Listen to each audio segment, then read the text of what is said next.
ಸಚ್ಚಿದಾನಂದರೂಪಾಯ ವಿಶ್ವೋತ್ಪತ್ಯಾದಿ ಹೇತವೇ ತಾಪತ್ರಯ ವಿನಾಶಾಯ ಶ್ರೀಕೃಷ್ಣಾಯ ವಯಂ ನಮಃ. ಭಾಗವತ ಶ್ರವಣದ ಪೂರ್ವಭಾವಿಯಾಗಿ ಭಾಗವತ ಮಹಾತ್ಮ್ಯವನ್ನು ನಾವು ನೋಡ್ತಾ ಇದ್ವಿ. ಪದ್ಮಪುರಾಣದಲ್ಲಿ ಬಂದದ್ದನ್ನು, ಅದರ 3ನೇ ಅಧ್ಯಾಯ ಇದು. ಕಲಿಯುಗದಲ್ಲಿ ಭಕ್ತಿ ಜ್ಞಾನ ವೈರಾಗ್ಯಗಳಿಗೆ ದೊಡ್ಡ ಪ್ರಮಾಣದಲ್ಲಿ ಧಕ್ಕೆ ಬಂದೊದಗಿತ್ತು. ಆದರೂ ಭಕ್ತಿ ಅನ್ನುವ ತಾಯಿ ವೃಂದಾವನ ಕ್ಷೇತ್ರದಲ್ಲೆಲ್ಲ ಸಂಚಾರ ಮಾಡಿ ತನ್ನ ಕಳೆದು ಹೋದ ಯೌವನ ಇತ್ಯಾದಿ ಪಡ್ಕೊಂಡಿದ್ಲು. ಆದರೆ ಅವಳ ಮಕ್ಕಳಾದ ಜ್ಞಾನ ವೈರಾಗ್ಯಗಳು ಮಾತ್ರ ಇನ್ನೂ ಎಚ್ಚೆತ್ತುಕೊಂಡಿರಲಿಲ್ಲ. ಆ ಜ್ಞಾನ ವೈರಾಗ್ಯಗಳ ಪುನರುಜ್ಜೀವನಕ್ಕಾಗಿ ನಾರದರು ತಾವೇನು ಮಾಡಬೇಕು ಅಂತ ಪ್ರಯತ್ನ ಪಟ್ಟಾಗ ಭಾಗವತವನ್ನು ಹೇಳಿರಿ, ಅದರಿಂದ ಅವರಿಗೆ ಪುನರುಜ್ಜೀವನ ಸಿಗುತ್ತದೆ ಅಂತ ಆಕಾಶವಾಣಿ ಆಯಿತು. ಅಲ್ಲಿಗೆ 2ನೇ ಅಧ್ಯಾಯ ಸಮಾಪ್ತ ಆಗಿತ್ತು. ಹರಿದ್ವಾರದಲ್ಲಿ ಈ ಭಾಗವತದ ಸಪ್ತಾಹವನ್ನು ಮಾಡಿದರು. ಜ್ಞಾನಯಜ್ಞಂ ಕರಿಷ್ಯಾಮಿ ಶುಕಶಾಸ್ತ್ರ ಕಥೋಜ್ವಲಂ ಭಕ್ತಿಜ್ಞಾನ ವಿರಾಗಾಣಾಂ ಸ್ಥಾಪನಾರ್ಥಂ ಪ್ರಯತ್ನತಃ. ಭಕ್ತಿ ಜ್ಞಾನ ವೈರಾಗ್ಯಗಳನ್ನು ಕಲಿಯುಗದ ಮಾನವರಲ್ಲಿ ನೆಲೆಗೊಳಿಸಬೇಕಾಗಿದೆ.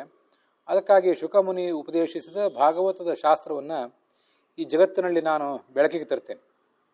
ಈ ಭಾಗವತ ಪ್ರವಚನ ಅನ್ನುವ ಯಜ್ಞವನ್ನೇ ನಾನು ಮಾಡ್ತೇನೆ. ಆದರೆ ಇದನ್ನು ನಾನು ಎಲ್ಲಿ ಮಾಡಬೇಕು,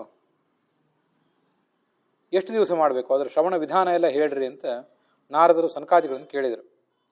ಆಗ ಅವರಂದರು, ಗಂಗಾದ್ವಾರ ಸಮೀಪೇತು ತಟಂ ಆನಂದ ನಾಮಕಂ. ಹರಿದ್ವಾರದ ಬಳಿ ಗಂಗಾ ಆನಂದ ಅಂತ ಒಂದು ಪ್ರದೇಶ ಇದೆ, ಸ್ನಾನದ ಘಟ್ಟ. ಜನ ಎಲ್ಲ ಅಲ್ಲೇ ಬಂದು ಸ್ನಾನ ಮಾಡ್ತಾರೆ. ಅಲ್ಲಿ ನಾನಾ ಋಷಿಗಳು, ದೇವತೆಗಳು, ಸಿದ್ಧರು, ಸತ್ಪುರುಷರು, ಸಂತರು ಎಲ್ಲ ಇರ್ತಾರೆ. ಏಕಾಂತ ಪ್ರದೇಶ ಇದೆ. ಬಂಗಾರದ ಕಮಲಗಳ ಸುಗಂಧ ಅಲ್ಲೆಲ್ಲ ಕಡೆ ಹರಡಿದೆ. ಅಲ್ಲಿ ಸಿಂಹ, ಆನೆ ಮೊದಲಾದ ಸ್ವಾಭಾವಿಕವಾಗಿ ಪರಸ್ಪರರನ್ನು ದ್ವೇಷಿಸುವಂಥ ಪ್ರಾಣಿಗಳು ಕೂಡ ತಮ್ಮ ವೈರಭಾವ ತ್ಯಜಿಸಿ ಪ್ರೀತಿಯಿಂದ ಇವೆ. ಆ ಸ್ಥಳದಲ್ಲಿ ಜ್ಞಾನಯಜ್ಞ ಆಚರಿಸ್ರಿ, ಅದು ಅಪ್ರಯತ್ನವಾಗಿ ಈಡೇರ್ತದೆ. ಕಥಾಮೃತ ರಸ ಹರಿದು ಬರ್ತದೆ, ಭಾಗವತ ಕಥಾದ ರಸ ಹರಿದು ಬರ್ತದೆ. ಅಲ್ಲಿ ಈ ಭಕ್ತಿ ದೇವಿ ತನ್ನಿಬ್ಬಳು ಮಕ್ಕಳನ್ನು ಕೂಡ ಕರ್ಕೊಂಡು ಬರ್ತಾರೆ. ಎಲ್ಲಿ ಭಾಗವತ ಪ್ರವಚನ ನಡೆದಿರ್ತದೋ ಅಲ್ಲಿ ಜ್ಞಾನ ಭಕ್ತಿ ವೈರಾಗ್ಯಗಳು ಬಂದೇ ಬರ್ತಾರೆ. ಬರೇ ನೀವು ಮಾಡುವ ಕಥಾದಲ್ಲಿ ಅಷ್ಟೇ ಅಲ್ಲ, ಎಲ್ಲ ಕಡೆನೂ ಅವ್ರು ಬಂದೇ ಬರ್ತಾರೆ. ಹೀಗೆ ಸನಕಾದಿಗಳು ಹೇಳಿದ ಕೂಡಲೇ ನಾರದರು ಹರಿದ್ವಾರಕ್ಕೆ ಹೊರಟರು. ಅಲ್ಲೇ ಸನಕಾದಿಗಳು ಬಂದರು. ಇದು ಈ ಸುದ್ದಿ ಭೂಲೋಕದಲ್ಲಿ, ದೇವಲೋಕದಲ್ಲಿ, ಬ್ರಹ್ಮಲೋಕದಲ್ಲಿ ಎಲ್ಲ ಕಡೆನೂ ಕೂಡ ಹರಡಿತು. ಭಗವಂತನ ಭಕ್ತರೆಲ್ಲ ಈ ಕಥೆಯ ಅಮೃತವನ್ನು ಕುಡಿಯಬೇಕು ಅಂತ ಅಲ್ಲಿ ಧಾವಿಸಿ ಬಂದರು. ಅನೇಕ ಜನ ಋಷಿಗಳು ಬಂದರು. ಭೃಗು, ವಸಿಷ್ಠ, ಚ್ಯವನ, ಗೌತಮ, ಮೇಧಾತಿಥಿ, ದೇವಲ, ದೇವರಾತ, ಪರಶುರಾಮ, ವಿಶ್ವಾಮಿತ್ರ, ಶಾಕಲ, ಮಾರ್ಕಂಡೇಯ, ದತ್ತಾತ್ರೇಯ, ಪಿಪ್ಪಲಾದ, ವ್ಯಾಸ, ಪರಾಶರ, ಛಾಯಾಶುಕ ಅಂತ ಅವನೊಬ್ಬ, ಮೃಗಂಡು ಪುತ್ರ ಅತಿಥಿ ಪಿಪ್ಪಲಾದಾಹ, ಯೋಗೇಶ್ವರವು ವ್ಯಾಸ ಪರಾಶರೌ ಚ ಛಾಯಾಶುಕೌ ಜಾಜಲಿ ಜನ್ಹು ಮುಖ್ಯಾಹ. ಇವರೆಲ್ಲ ತಮ್ಮ ತಮ್ಮ ಮಕ್ಕಳು, ಶಿಷ್ಯರು, ಕುಟುಂಬ ಸಮೇತರಾಗಿ ಅಲ್ಲಿ ಬಂದರು.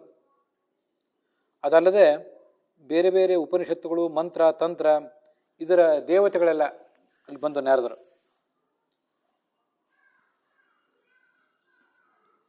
ಪುಷ್ಕರಾದಿ ಬೇರೆ ಬೇರೆ ಕ್ಷೇತ್ರಗಳು, ದಿಕ್ಕುಗಳು, ಅದರ ಅಭಿಮಾನಿ ದೇವತೆಗಳು, ಗಿರಿ, ಕಂದರ, ಅಲ್ಲೆಲ್ಲ ಯಾವ್ಯಾವ ದೇವಿಯರಿರ್ತಾರೆ, ದೇವತೆಗಳಿರ್ತಾರೆ, ಅವರು ಅಲ್ಲಿಗೆ ಬಂದರು.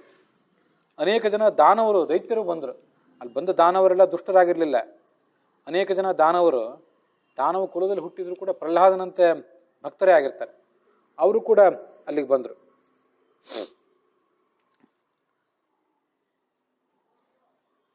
ನಾರದರು ಅಲ್ಲಿ ಕೂತ್ಕೊಂಡು ದೀಕ್ಷಾ ಪಡ್ಕೊಂಡ್ರು, ಇನ್ನು ಕತೆ ಹೇಳಬೇಕು ಅಂತ.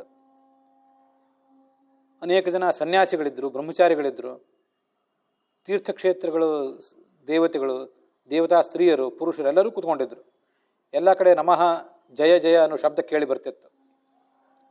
ಅರಿಶಿಣದ ಚೂರ್ಣ, ಈ ಎಲ್ಲ ಕಡೆ ಅರಿಶಿಣ ಚೂರ್ಣ ಒಗ್ಗುತ್ತಾರಲ್ಲ, ಸಿಂಪಡಿಸ್ತಾರಲ್ಲ, ಉಗ್ಗುತ್ತಾರೆ.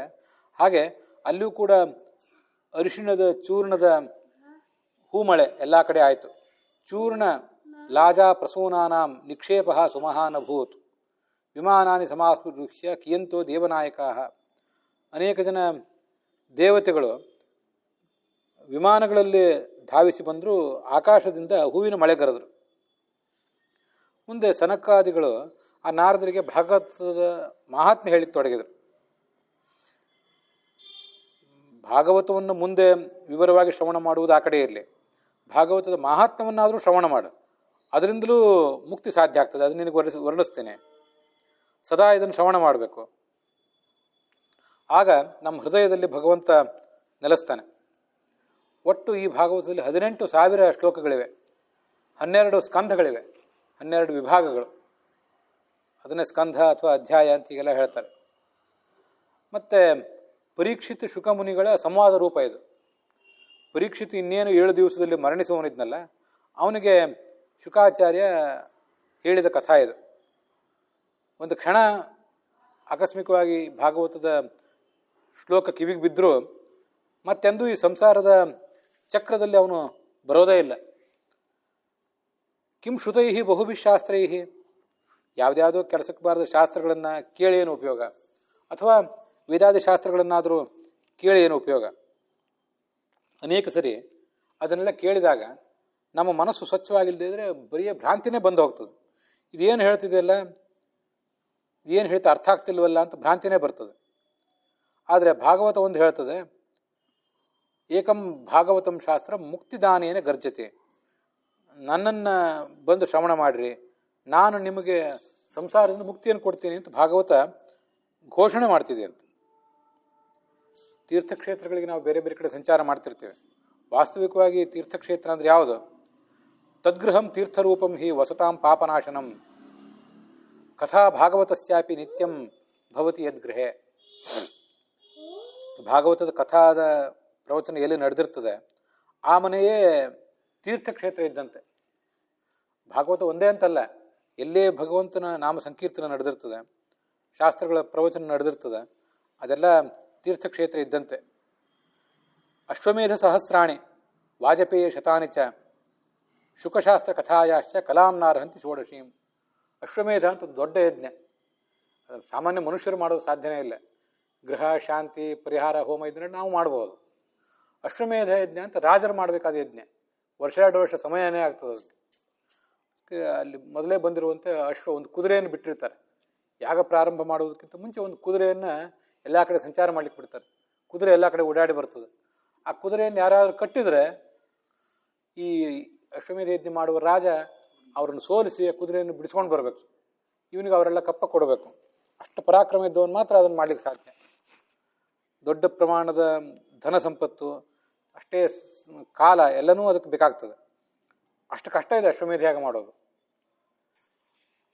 ಕಲಿಯುಗದಲ್ಲಂತೂ ಅಶ್ವಮೇಧ ಯಾಗವನ್ನು ಯಾವ ರಾಜರು ಕೂಡ ಮಾಡಿದ್ದು ಕೇಳಿ ಬರೋದಿಲ್ಲ.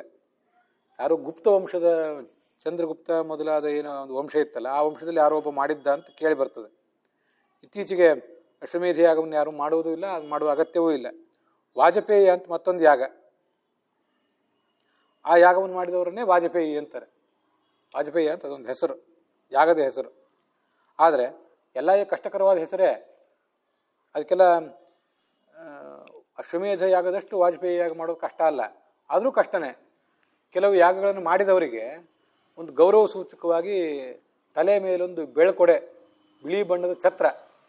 ಅವ್ರ ಶಿಷ್ಯರು ಯಾವತ್ತೂ ಆ ಬಿಳಿ ಬಣ್ಣದ ಛತ್ರವನ್ನು ಹಿಡ್ಕೊಂಡು ಆ ಯಾಗ ಮಾಡಿದವರ ಜೊತೆಗೆ ಓಡಾಡ್ತಿರ್ತಾರಂತೆ. ಹೀಗೆಲ್ಲ ರಾಮಾಯಣದಲ್ಲಿ ವರ್ಣನೆ ಬರ್ತಿರ್ತದೆ. ಅಂಥವೆಲ್ಲ ಯಜ್ಞಗಳು. ಅದು ಸರಿ, ಆ ಎಲ್ಲ ಯಜ್ಞಗಳನ್ನು ಮಾಡಲಿಕ್ಕೆ ಬಹಳ ದೊಡ್ಡ ಪ್ರಮಾಣದ ಸಮಯ, ಶಕ್ತಿ, ಧನ ಇದರದೆಲ್ಲ ವಿನಿಯೋಗ ಆಗ್ತದೆ. ಆದರೆ ಅದನ್ನೆಲ್ಲ ಮಾಡಬೇಕಂತಿಲ್ಲ. ಈಗ ಏನು ಶುಕ ಪರೀಕ್ಷಿತನಿಗೆ ಹೇಳಿದ ಭಾಗವತದ ಕಥಾ ಇದೆ, ಆ ಕಥಾವನ್ನು ಕೇಳಿದರೆ ಇದರ 16ನೇ ಒಂದು ಭಾಗಕ್ಕೂ, ಒಂದು ಅಣೆಗೂ, ₹1 ಅಂದರೆ 16 ಪೈಸೆ, ನಮಗಿದು ಗೊತ್ತಿದೆ. ಕಲಾಂ ನಾರ್ಹಂತಿ ಷೋಡಶೀಂ ಅಂದರೆ ಒಂದು ರೂಪಾಯಿಯ 16 ಏನು ಪೈಸಾಗಳಿವೆ. ಒಂದು ರೂಪಾಯಿಗೆ 100 ಪೈಸೆಗಳು, 16 ಅಣೆಗಳು. ಆ ಒಂದು 16 ಅಣೆಗಳೇನಿವೆ ಅದರ ಒಂದು ಅಣೆಗೂ ಇದ್ಯಾವುದೂ ಸಮಾನ ಅಲ್ಲ. ಭಾಗವತ ಅಷ್ಟು ಶ್ರೇಷ್ಠವಾದ್ದು. ಇದರ ಒಂದು ಅಣೆಗೂ ಅವ್ಯಾವು ಉಳಿದು ಸಮಾನ ಅಲ್ಲ. ತಾವತ್ ಪಾಪಾನ ದೇಹೇಸ್ಮಿನ್ ನಿವಸಂತಿ ತಪೋಧನಾಃ ಯಾವನ್ನ ಶ್ರೂಯತೆ ಸಮ್ಯಕ್ ಶ್ರೀಮ ಭಾಗವತಂ ನರೈಹಿ. ನಮ್ಮ ದೇಹದಲ್ಲಿ ಅನೇಕ ಪಾಪಗಳಂತೂ ಇದ್ದೇ ಇರ್ತವೆ.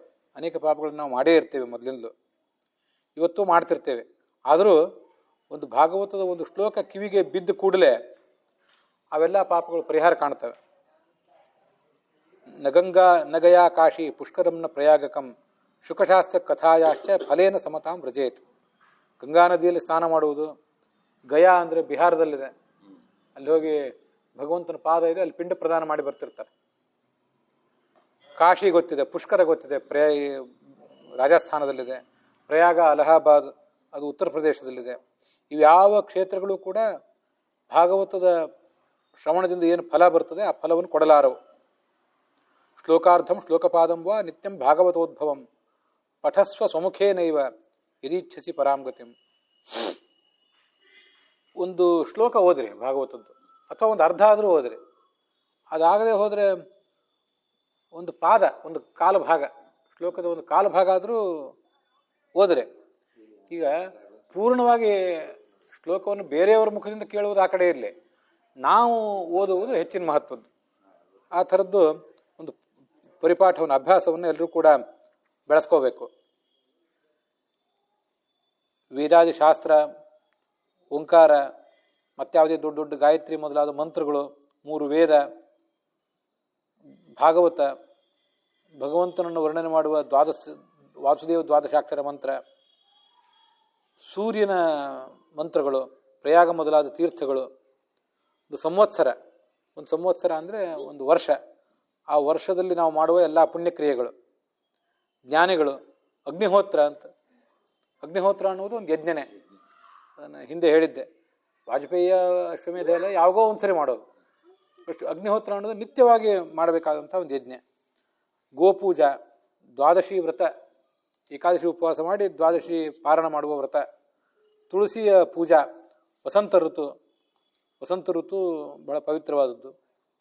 ಮತ್ತು ಭಗವಂತ ನಾರಾಯಣ, ಇವೆಲ್ಲ ಭಗವಂತ ನಾರಾಯಣನ ಸೇವಾ, ಇವೆಲ್ಲವೂ ಕೂಡ ಸಮಾನ, ಯಾವುದೇ ವ್ಯತ್ಯಾಸ ಇಲ್ಲ ಇವುಗಳಿಗೆ. ಯಾರು ಅರ್ಥಜ್ಞಾನ ಪೂರ್ವಕವಾಗಿ ಒಂದು ಭಾಗವತದ ಒಂದು ಶ್ಲೋಕ ಹೇಳಬೇಕು, ಸುಮ್ಮನೆ ಹೇಗೋ ಹೇಳಿಬಿಡೋದಲ್ಲ.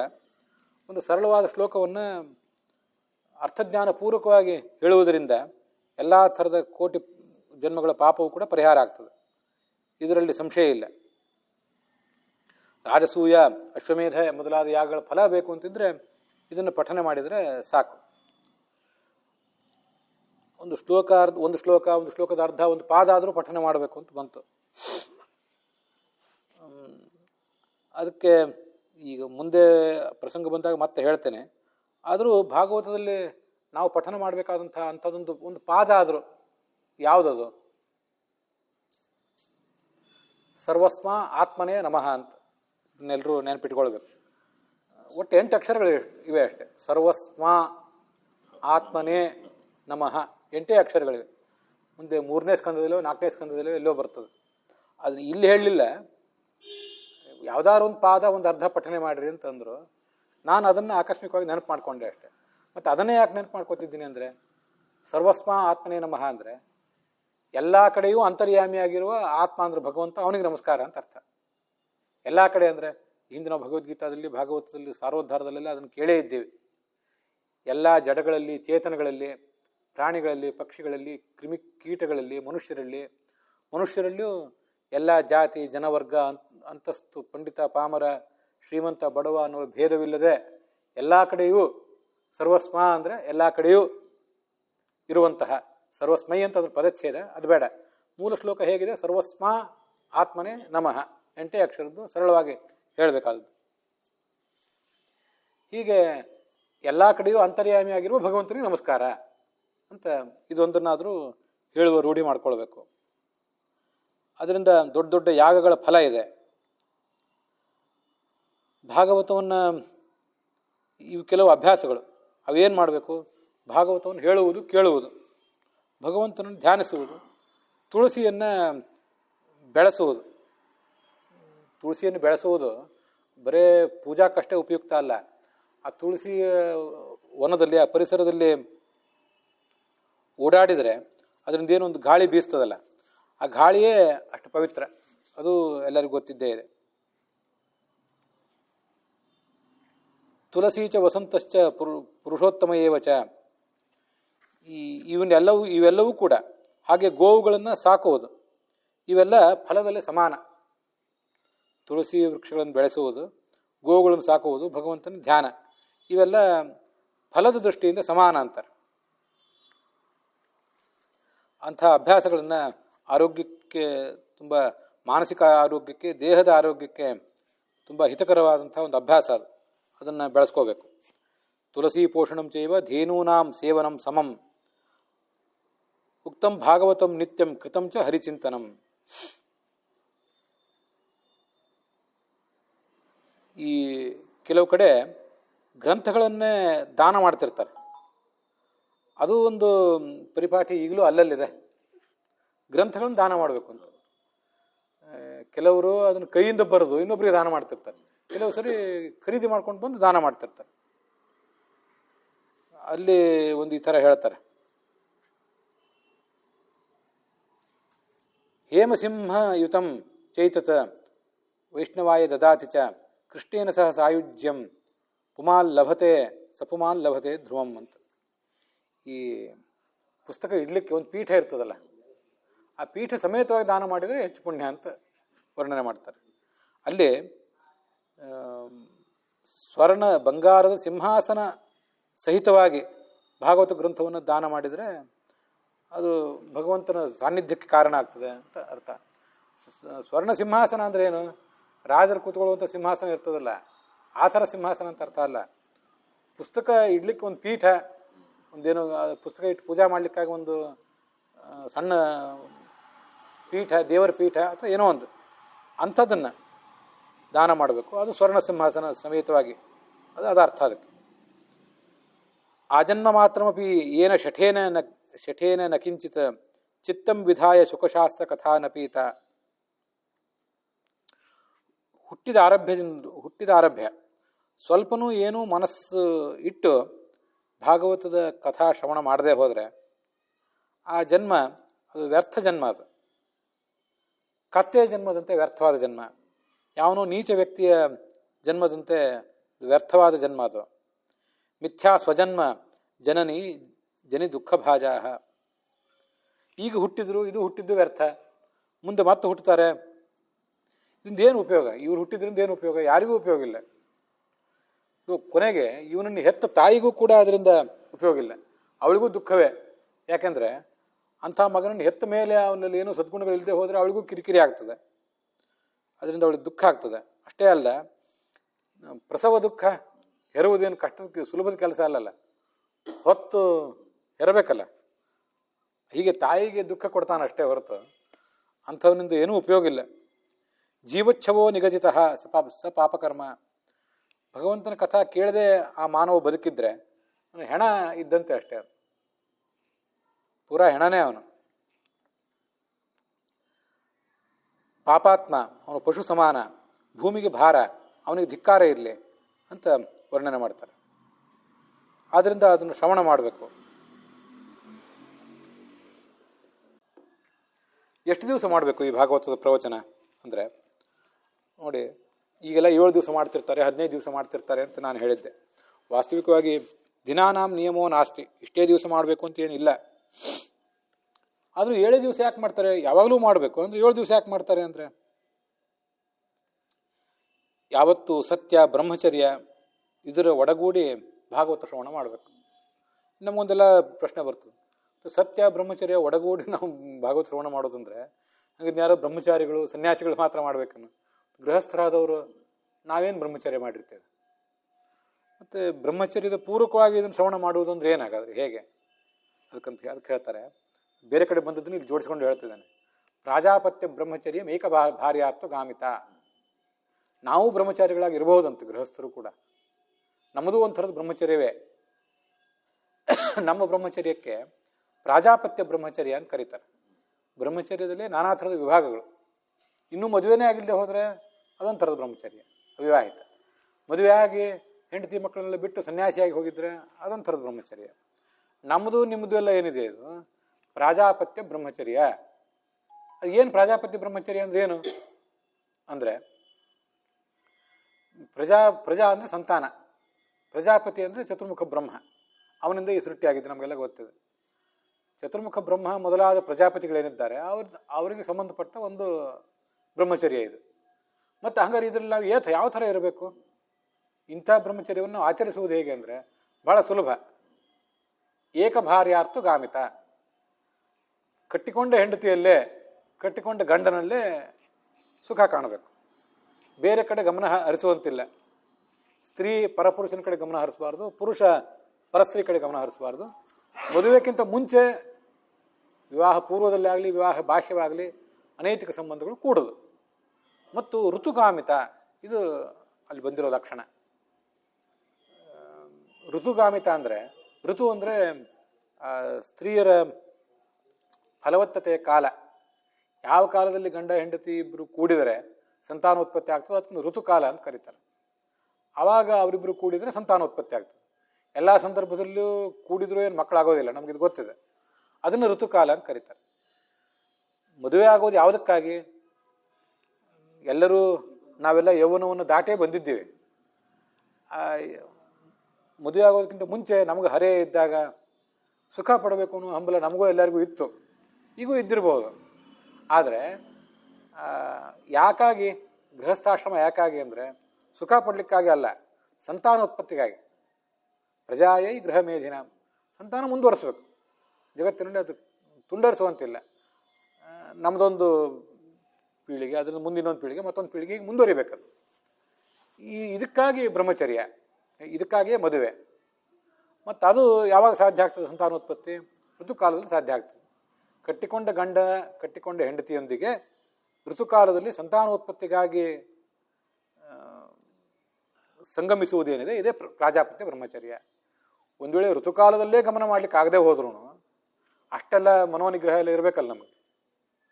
50-60 ವರ್ಷದ ನಂತರ ದೇಹ ಕುಗ್ಗಿದಾಗ ಅಂತ ಮನೋನಿಗ್ರಹ ಬರ್ಬೋದು. ಸಣ್ಣ ವಯಸ್ಸಿನಲ್ಲಿ ಅದು ಬರ್ತದಂತಿಲ್ಲ. ಕೊನೆಯ ಪಕ್ಷ ಕಟ್ಟಿಕೊಂಡ ಹೆಂಡತಿಯಲ್ಲೇ, ಕಟ್ಟಿಕೊಂಡ ಗಂಡನಲ್ಲೇ ನಮ್ಮ ಸುಖವನ್ನು ಸೀಮಿತ ಮಾಡ್ಕೊಳ್ಳೋದೇನಿದೆ ಇದಕ್ಕೆ ಪ್ರಾಜಾಪತ್ಯ ಬ್ರಹ್ಮಚರ್ಯ ಅಂತಾರೆ. ಆದ್ದರಿಂದ ನಾವು ಬ್ರಹ್ಮಚಾರಿಗಳೇ. ಕೆಲವು ವ್ರತಗಳಿವೆ, ಅಲ್ಲಿ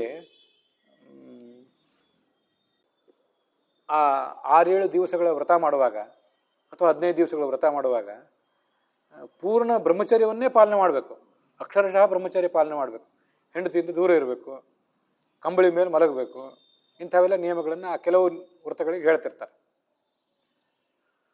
ಏಕಾದಶಿ, ಹುಣ್ಣಿಮೆ, ಅಮಾವಾಸ್ಯೆ ಅಂಥ ಎಲ್ಲ ಸಂದರ್ಭದಲ್ಲಿ ಗಂಡ ಹೆಂಡತಿದ್ದು ದೂರ ಇರಬೇಕು ಅಂತ ಏನೋ ನಿಯಮಗಳನ್ನು ಹೇಳ್ತಿರ್ತಾರೆ. ಆ ಥರದ ಬ್ರಹ್ಮಚರ್ಯ ಇದಕ್ಕೆ ಅಪೇಕ್ಷಿತ ಏನಲ್ಲ. ಭಾಗವತದ ಶ್ರವಣಕ್ಕೆ ಆ ಥರದ ನಿಯಮ ಏನು ಅಪೇಕ್ಷಿತ ಅಲ್ಲ. ತನ್ನ ಪತ್ನಿ, ತನ್ನ ಪತಿ ಅವರಲ್ಲೇ ತಮ್ಮ ಲೈಂಗಿಕ ಜೀವನವನ್ನು ಸೀಮಿತಗೊಳಿಸ್ಬೇಕು. ಇಷ್ಟೇ ಬ್ರಹ್ಮಚರ್ಯ ಅಂದರೆ, ಬೇರೆ ಏನಲ್ಲ. ಕಲಿಯುಗದಲ್ಲಿ ಸದಾ ಭಾಗವತ ಶ್ರವಣ ಮಾಡ್ಲಿಕ್ಕೆ ಸಾಧ್ಯ ಏನು? ಸುಲಭದ ಕೆಲಸ ಅಲ್ಲ. ನಮ್ಮೂರೊಳಗೆ ಒಂದು ವಾರ ಭಾಗವತ ಪ್ರವಚನ ಇಡಿಸ್ತೀವಿ ಅಂದರೆ ಜನ ಬರ್ತಾರೆ. 15 ದಿವಸ ಇಡಿಸ್ತೀವಿ ಅಂದರೆ ಜನ ಬರೋ ಸಂಖ್ಯೆ ಕಡಿಮೆ ಆಗ್ತದೆ. ಅದು ಮುಂದೆ ಹೋದಂತೆ ಜನ ಅದರಲ್ಲಿ ಆಸಕ್ತಿ ಕಳ್ಕೊತಾರೆ. ಅದರಂತೆ ಸದಾ ಮಾಡ್ಲಿಕ್ಕೆ ಸಾಧ್ಯ ಇಲ್ಲ. ಆದ್ದರಿಂದ ಒಂದು ವಾರ ಆದರೂ ಮಾಡ್ರಿ, ಯಾವಾಗಾದರೂ ಒಂದೊಂದು ವಾರ ಆದರೂ ಮಾಡ್ರಿ ಅಂತ ಹೇಳಿರ್ತಾರೆ. ಮನೋವೃತ್ತಿ ಜಯಶ್ಚೈವ ನಿಯಮಾಚರಣಂ ತಥಾ ದೀಕ್ಷಾಕರ್ತು ಅಶಕ್ಯತ್ವ ಸಪ್ತಾಹ ಶ್ರವಣಂ ಮತಂ. ಮನಸ್ಸನ್ನು ಅಷ್ಟು ಹತೋಟಿಯಲ್ಲಿ ಇಟ್ಕೊಳ್ಳೋದು, ನಿಯಮಗಳನ್ನು ಆಚರಿಸುವುದು, ವ್ರತಗಳನ್ನು ಆಚರಿಸುವುದು, ಇದೆಲ್ಲ ಕಲಿಯುಗದಲ್ಲಿ ಅಶಕ್ಯ. ನಮ್ಮ ದೇಹ ಅದಕ್ಕೆ ಸಹಕಾರ ಕೊಡೋದಿಲ್ಲ. ಆದ್ದರಿಂದ ಸಪ್ತಾಹ ಆದರೂ ಕೇಳ್ರಿ ಅಂತಂತಿರ್ತಾರೆ. ಸಪ್ತಾಹ ಕೇಳುವವರು ಆವತ್ತೊಂದು ವಾರ ಪೂರ ರಜೆ ಹಾಕಿ ಬೆಳಿಗ್ಗೆ 1 ತಾಸು 2 ತಾಸು, ಸಾಯಂಕಾಲ 1 ತಾಸು 2 ತಾಸು ಈಗ ಕೇಳುವವರು ಇದ್ದಾರೆ. ಈಗಲೂ ಹೇಳುವವರಿದ್ದಾರೆ, ಕೇಳುವವರಿದ್ದಾರೆ. ಅದು ಬಿಟ್ಟು ನೀವು ಇಡೀ ವರ್ಷ ಪೂರ ರಜೆ ಹಾಕಂದ್ರೆ ಯಾರು ಹಾಕ್ಯಾರ? ಆಗೋ ಕೆಲಸ ಅಲ್ಲ. ಸರಿ, ಇದು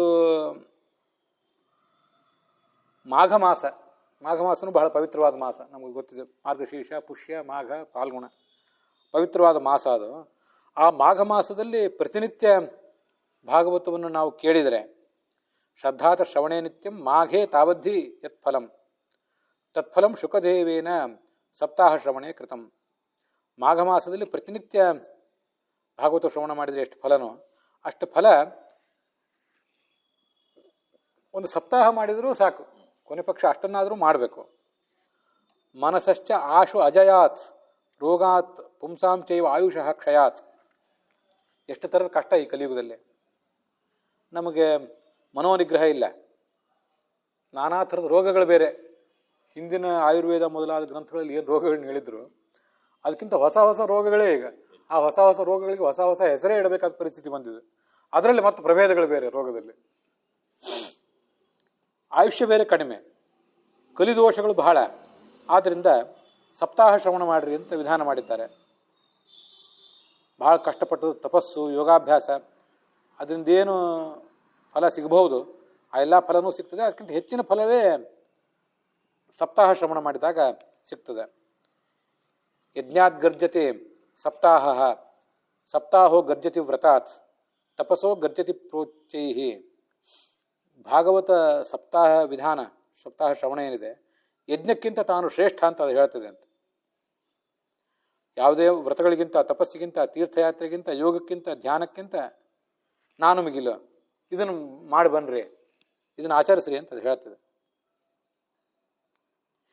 ಈ ನಾರದರು ಮತ್ತು ಸನಕಾದಿಗಳು ಸಂವಾದ ಮಾಡ್ತಿದ್ರಲ್ಲ, ಅಲ್ಲಿ ಆ ಸಂವಾದವನ್ನು ಶೌನಕ ಅನ್ನುವ ಕುಲಪತಿ ಮತ್ತು ಸೂತರು ಪುರಾಣಿಕರು ಕೇಳ್ತಾ ಇದ್ರು. ಆಗ ಆ ಶೌನಕರು ಸೂತ್ರನ್ನು ಕೇಳಿದ್ರಂತೆ, ಪುರಾಣ ಹೇಳುವವರನ್ನು ಕೇಳುವವರು ಕೇಳಿದರು. ನೀವು ಹೇಳಿದ ಬಹಳ ಆಶ್ಚರ್ಯಕರವಾಗಿದೆ. ಈ ಭಾಗವತ ಪುರಾಣ ಅದಕ್ಕೆ ಯಾಕೆ ಇಷ್ಟು ಮಹತ್ವ ಬಂತು? ಅದಕ್ಕೆ ಆ ಸೂತರು ಹೇಳಿದರು, ಕೃಷ್ಣ ಭೂಲೋಕವನ್ನು ಬಿಟ್ಟು ಹೊರಟೋದ್ನಲ್ಲ, ಈಗ 5000 ವರ್ಷದ ಹಿಂದೆ, 105 ವರ್ಷ 106 ವರ್ಷ ಕಾಲ ಅವನಿದ್ದ. ಆದ್ಮೇಲೆ ಹೊರಟೋದ. ಅವನು ಹೋಗುವಾಗ ಆ ಕೃಷ್ಣನ ಆಪ್ತ ಒಬ್ಬ ಉದ್ಧವ ಅಂತ, ಅದು 11ನೇ ಸ್ಕಂದದಲ್ಲಿ ಮುಂದೆ ಬರ್ತದ ಅವನ ಕಥಾ. ಒಳ್ಳೆ ಆಪ್ತ ಅವನು. ಕೃಷ್ಣ ಹೋಗುವಾಗ ಅನೇಕ ಧರ್ಮಗಳನ್ನು ಆ ಉದ್ಧವನಿಗೆ ಉಪದೇಶ ಮಾಡಿದಂತೆ.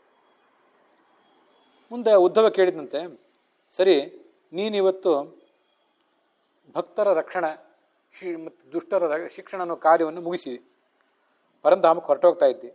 ಆದರೆ ನನ್ನ ಮನಸ್ಸಿಗೊಂದು ಚಿಂತೆ ಆಗ್ತದೆ. ಮಚ್ಚಿತ್ತೆ ಮಹತಿ ಚಿಂತಾ ತಾಂ ಶುತ್ವ ಸುಖಮಾವಹ. ನನ್ನ ಚಿಂತೆಯೊಂದನ್ನು ನಿನ್ನ ಮುಂದೆ ತೋಡ್ಕೋತೀನಿ, ನನಗೊಂದಿಷ್ಟು ಸಮಾಧಾನ ಹೇಳು. ಈಗಾಗಲೇ ಕಲಿಯುಗ ಕಾಲಿಟ್ಟಿದೆ. ಆದರೂ ನೀನು ಪಾಂಡವರು ಇದ್ದಾಗ ಸ್ವಲ್ಪ ಏನೋ ಹತೋಟಿಯಲ್ಲಿತ್ತು, ಹದ್ದುಬಸ್ತಿನಲ್ಲಿತ್ತು ಕಲಿಯುಗ. ನೀವು ಹೊರಟೋದಾಗ ದುಷ್ಟರು ಬಹಳ ಸಂಖ್ಯೆಯಲ್ಲಿ ಹುಟ್ಟುತ್ತಾರೆ. ದುಷ್ಟರ ಪರಿಸರದಿಂದಾಗಿ, ಅವ್ರ ಸಹವಾಸದಿಂದ ಸಜ್ಜನರು ಬುದ್ಧಿ ಕೆಡಿಸ್ಕೋತಾರೆ. ಆಗ ಇಂಥವರ ಭಾರದಿಂದ ಭೂದೇವಿ ಕುಗ್ಗಿ ಹೋಗ್ತದಲ್ಲ, ಆ ಭೂದೇವಿ ಯಾರನ್ನು ಶರಣ ಹೋಗಬೇಕು ಅದನ್ನೊಂದು ಸ್ವಲ್ಪ ನನಗೆ ಹೇಳು. ತದಾ ಭಾರವತಿ ಭೂಮಿ ಗೋರೂಪೇಯಂ ಕಮಾಶ್ರಯೇತ್. ಭೂಮಿ ಗೋರೂಪದಿಂದ ಇರ್ತಾಳೆ.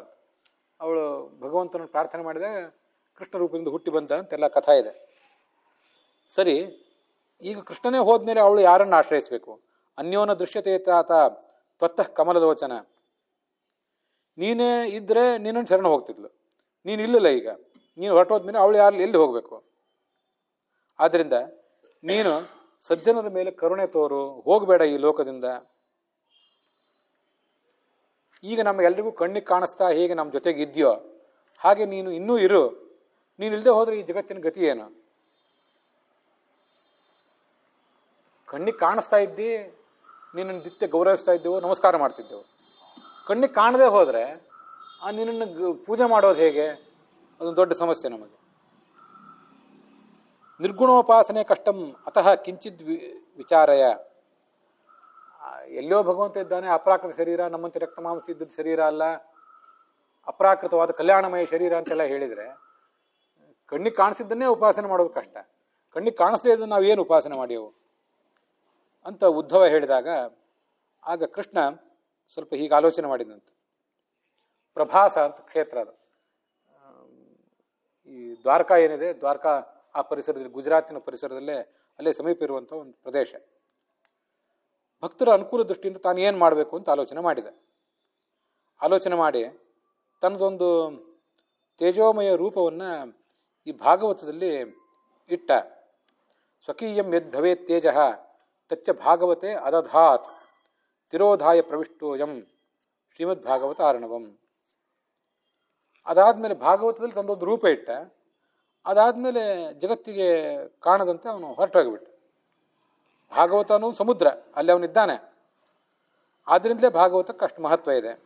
ಭಾಗವತ ಗ್ರಂಥಕ್ಕೆ ನಮಸ್ಕಾರ ಮಾಡಿದರೂ ಅಷ್ಟು ಮಹತ್ವ ಇದೆ, ಅದರ ಶ್ರವಣಕ್ಕೆ ಅಷ್ಟು ಮಹತ್ವ ಇದೆ.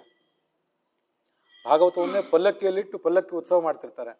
ಆನೆ ಮೇಲೆ ಅಂಬಾರಿಯಲ್ಲಿಟ್ಟು ಅದನ್ನು ಮೆರವಣಿಗೆ ಮಾಡಿಸ್ತಿರ್ತಾರೆ. ಶ್ರವಣ ಪಠನದಿಂದ ಎಲ್ಲ ಪಾಪಗಳು ಪರಿಹಾರ ಕಾಣ್ತವೆ. ಸಪ್ತಾಹ ಶ್ರವಣ ಮಾಡಿದರೆ ಹೆಚ್ಚು ಫಲದಾಯಕ ಆಗ್ತದೆ ಅದು. ಆದ್ದರಿಂದ ನಮ್ಮ ಕಲಿಯುಗದಲ್ಲಿ ನಾನಾ ಥರದ ದೋಷಗಳಿವೆಯಲ್ಲ, ದುಃಖ, ದಾರಿದ್ರ್ಯ ಅಂದರೆ ಬಡತನ, ದೌರ್ಭಾಗ್ಯ, ನಮ್ಮ ದುರದೃಷ್ಟ, ಮತ್ತು ಪಾಪಗಳ ಪೀಡೆ, ಇದನ್ನೆಲ್ಲ ತೊಳ್ಕೋಬೇಕಾಗಿದೆ. ಕಾಮ ಕ್ರೋಧ ಮೊದಲಾದ ಅಂತರಂಗದ ದೋಷಗಳನ್ನು ಗೆಲ್ಲಬೇಕಾಗಿದೆ. ಅದಕ್ಕಾಗಿ ಕಲವು ಧರ್ಮೋಯ ಮೀರಿತಃ, ಕಲಿಕಾಲದಲ್ಲಿ ಒಂದೇ ಧರ್ಮ ಅಂದರೆ ಈ ಭಾಗವತದ ಶ್ರವಣ. ಅನ್ಯಥಾ ವೈಷ್ಣವೀಯಮಾಯ ದೇವೈರಿಪಿ ಸುದುತ್ಯಜ ಕಥಂ ತ್ಯಾಜ್ಯ ಭವೇತ್ ಪುಂಭಿ ಸಪ್ತಾಹೋತ ಪ್ರಕೀರ್ತಿತಃ. ಅದಿಲ್ಲದೆ ಹೋದರೆ, ಈ ಇಂಥದನ್ನು ಶ್ರವಣ ಮಾಡದೇ ಹೋದರೆ ಭಗವಂತನ ಮಾಯೆಯನ್ನು ಮೀರೋದು ಹೇಗೆ? ದೇವತೆಗಳು ಕೂಡ ಭಗವಂತನ ಮಾಯೆಯನ್ನು ಮೀರೋದು ಕಷ್ಟ. ಹಾಗಿರುವಾಗ ನಾವು ಹೇಗೆ ಅದನ್ನು ಮೀರ್ಲಿಕ್ಕೆ ಸಾಧ್ಯ?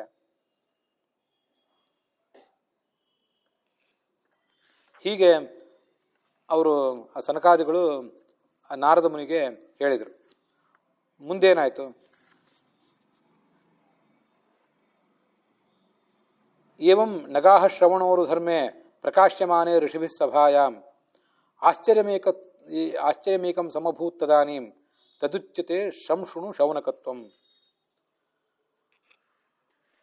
ಈಗ ಋಷಿಗಳು ಅಲ್ಲಿ ಭಾಗವತದ ಸಪ್ತಾಹದ ಮಹತ್ವ ಹೇಳಿದರು, ಸಪ್ತಾಹ ಪ್ರವಚನೂ ಮಾಡಿದರು. ಅಷ್ಟೊತ್ತಿಗೆ ಆ ಭಕ್ತಿ ದೇವಿ, ಭಕ್ತಿ ಎನ್ನುವ ಸ್ತ್ರೀ ತನ್ನ ತಾರುಣ್ಯವನ್ನು ಪಡ್ಕೊಂಡಿದ್ಲು ಈಗಾಗಲೇ. ಮತ್ತಷ್ಟು ಉಲ್ಲಾಸ ಬಂತು ಅವಳಿಗೆ. ಜ್ಞಾನ ಅನ್ನುವ ಮತ್ತು ವೈರಾಗ್ಯ ಅನ್ನುವ ಮಕ್ಕಳ ಜೊತೆಗೆ ಅಲ್ಲಿಗೆ ಬಂದ್ಲು. ಅವಳಲ್ಲಿ ಬಂದು ಭಗವಂತನನ್ನು ಕೀರ್ತಿಸಿದ್ಲಂತೆ. ಶ್ರೀಕೃಷ್ಣ ಗೋವಿಂದ ಹರೇ ಮುರಾರೆ ನಾಥೇತಿ ನಾಮಾನಿ ಮುಹುರು ವದಂತಿ. ಅವಳು ತಾನೇ ಹಾಡ್ಲಿಕ್ಕೆ ಶುರು ಮಾಡಿದರು. ಶ್ರೀಕೃಷ್ಣ ಗೋವಿಂದ ಹರೇ ಮುರಾರೆ ಅಂತೆಲ್ಲ. ತಾಂಚಾಗತಾಂ ಭಾಗವತಾರ್ಥ ಭೂಷಾಂ ಸುಚಾರುವೇಷಾಂ ತದೃಶು ಸದಸ್ಯಾಹ. ಅವಳು ಬಂದಾಗ ಆ ಮುನಿಗಳಿಗೆಲ್ಲ ಅವಳು ಬಂದದ್ದು ಕಾಣಿಸಿತು.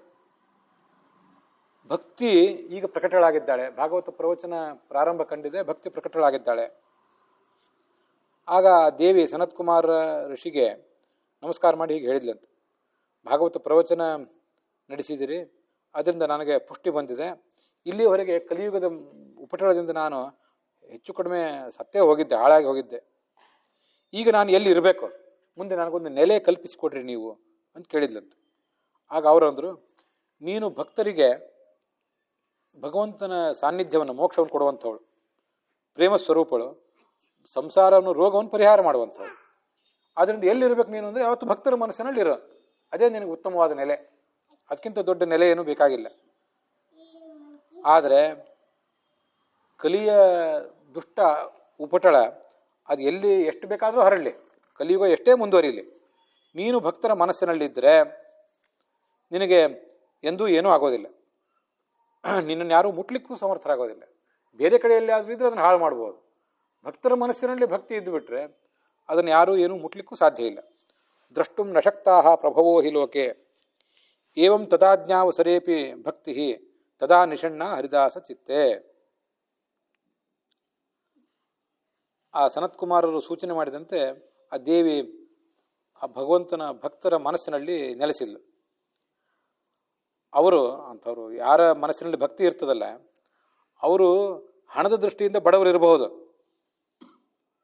ಸಕಲ ಭುವನ ಮಧ್ಯೆ ನಿರ್ಧನಾಸ್ತೇಪಿ ಧನ್ಯಾ. ಕರೆನ್ಸಿ ಇಲ್ಲದೆ ಇರ್ಬೋದು ಅವ್ರ ಹತ್ರ, ದೊಡ್ಡ ಸಂಪತ್ತು ಭೂ ಸಂಪತ್ತು ಇಲ್ಲದೆ ಇರ್ಬೋದು. ಆದರೆ ಭಗವಂತನ ಭಕ್ತಿ ಇರೋದರಿಂದ ಅವರೇ ಧನ್ಯರು. ಯಾಕೆಂದರೆ ಆ ಭಕ್ತಿ ಅನ್ನೋದೊಂದು ಹಗ್ಗ. ಆ ಹಗ್ಗದಿಂದ ಕಟ್ಟಲ್ಪಟ್ಟಂತಹ ಭಗವಂತ ತನ್ನೆಲ್ಲ ವೈಕುಂಠ ಆಗಿ ಎಲ್ಲ ಲೋಕ ಎಲ್ಲ ಪರಿತ್ಯಾಗ ಮಾಡಿ ಭಕ್ತರ ಮನಸ್ಸಿನೊಳಗೆ ಪ್ರವೇಶ ಮಾಡಿಬಿಡ್ತಾನಲ್ಲ. ಮುಂದೆ ಅದನ್ನು ಹೇಳ್ತಾರೆ, ಸದ್ಯೋ ಹೃದಯವರುದ್ಧತೇತ್ರ ಕೃತಿಭಿ ಶುಶ್ರೂಷಭಿ ಕ್ಷಣಾತ್ ಅಂತ. ಭಗವಂತನ ಒಳಗೆ ಕಟ್ಟಿ ಹಾಕಿಬಿಡ್ತದಂಥದ್ದು ಭಕ್ತಿ ನಮ್ಮ ಮನಸ್ಸಿನೊಳಗೆ, ಎಲ್ಲಿ ಹೋಗ್ಲಿಕ್ಕೆ ಬರದಂತೆ. ಹೀಗಿರುವಾಗ ಆ ಭಗವಂತನ ಸಾನ್ನಿಧ್ಯಕ್ಕೆ ಪಾತ್ರವಾದ ಭಾಗವತದ ಮಹಿಮೆಯನ್ನು ನಾವು ಹೆಚ್ಚೇನು ವರ್ಣನೆ ಮಾಡಬೇಕಾಗಿದೆ. ಹೇಳುವವರು ಕೇಳುವವರು ಇಬ್ಬರೂ ಭಗವಂತನ ಸಾನ್ನಿಧ್ಯವನ್ನು ಪಡೀತಾರೆ. ಭ್ರೂಮೋದ್ಯತೆ ಕಿಮಧಿಕಂ ಮಹಿಮಾನಮೇವಂ ಬ್ರಹ್ಮಾತ್ಮಕಸ್ಯ ಭುವಿ ಭಾಗವತಾಭಿಧಸ್ಯ ಯತ್ಸಂಶಯ ನಿಗಜತೆ ಲಭತೆ ಸುವಕ್ತ ಶ್ರೋತಾಪಿ ಕೃಷ್ಣ ಸಮತಾಂ ಅಲಂ ಅನ್ಯ ಧರ್ಮೈಹಿ. ಆದ್ದರಿಂದ ಬೇರೆ ಯಾವುದನ್ನಾದರೂ ಮಾಡ್ರಿ ಬಿಡ್ರಿ, ಇದನ್ನಷ್ಟು ಮಾತ್ರ ಹೇಳಿರಿ ಕೇಳಿರಿ ಅಂತ ಆ ಋಷಿಗಳು ಎಲ್ಲಿಗೂ ಕೂಡ ವರ್ಣನೆ ಮಾಡಿದರು, ಸಮಾಧಾನ ಹೇಳಿದರು, ಒಂದು ಭರವಸೆ ತುಂಬಿದರು. ಅಲ್ಲಿಗೆ ಪದ್ಮಪುರಾಣದ ಉತ್ತರಖಂಡದ ಭಾಗವತ ಮಹಾತ್ಮದಲ್ಲಿ 3ನೇ ಅಧ್ಯಾಯ ಸಮಾಪ್ತವಾಗಿದೆ.